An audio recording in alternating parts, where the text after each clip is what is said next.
ಹುಬ್ಬಳ್ಳಿಯ ಮ್ಯಾದರ ಓಣಿಯಲ್ಲಿ ಅದ್ದೂರಿಯಾಗಿ ಜರುಗಿದ ಛತ್ರಪತಿ ಶಿವಾಜಿ ಮಹಾರಾಜರ ಜಯಂತ್ಯೋತ್ಸವ. ಹುಬ್ಬಳ್ಳಿಯ ಮ್ಯಾದರ ಓಣಿಯಲ್ಲಿ ಅದ್ದೂರಿಯಾಗಿ ಜರುಗಿದ 399ನೇ ಛತ್ರಪತಿ ಶಿವಾಜಿ ಮಹಾರಾಜರ ಜಯಂತ್ಯೋತ್ಸವ ಕಾರ್ಯಕ್ರಮ ಜರುಗಿತು. ಈ ಸಂದರ್ಭದಲ್ಲಿ ಸರ್ವಧರ್ಮ ಸಮಾಜ ಸೇವಕರಾದ ಡಾ. ರಮೇಶ್ ಮಹಾದೇವಪ್ಪನವರು ಪಾಲ್ಗೊಂಡಿದ್ದರು. ಅವರು ಮಾತನಾಡಿ ಆತ್ಮೀಯವಾಗಿ ಸನ್ಮಾನ ಸ್ವೀಕರಿಸಿದ ಕ್ಷಣಗಳು ಅತ್ಯಂತ ಸ್ಮರಣೀಯವಾಗಿದ್ದವು.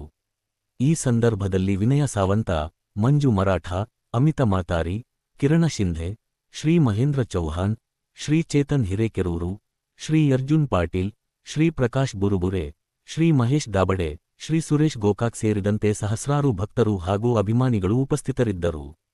ಛತ್ರಪತಿ ಶಿವಾಜಿ ಮಹಾರಾಜರ ಸಾಹಸ, ಸ್ವಾಭಿಮಾನ, ಧರ್ಮನಿಷ್ಠೆ ಮತ್ತು ದೇಶಭಕ್ತಿಯ ಸಂದೇಶಗಳನ್ನು ಸ್ಮರಿಸಿ ಯುವಜನತೆಗೆ ಅವರ ಆದರ್ಶಗಳನ್ನು ಅನುಸರಿಸುವಂತೆ ಕರೆ ನೀಡಿದರು. ಸಮಾಜದಲ್ಲಿ ಏಕತೆ, ಶಾಂತಿ ಮತ್ತು ಸಹೋದರತ್ವ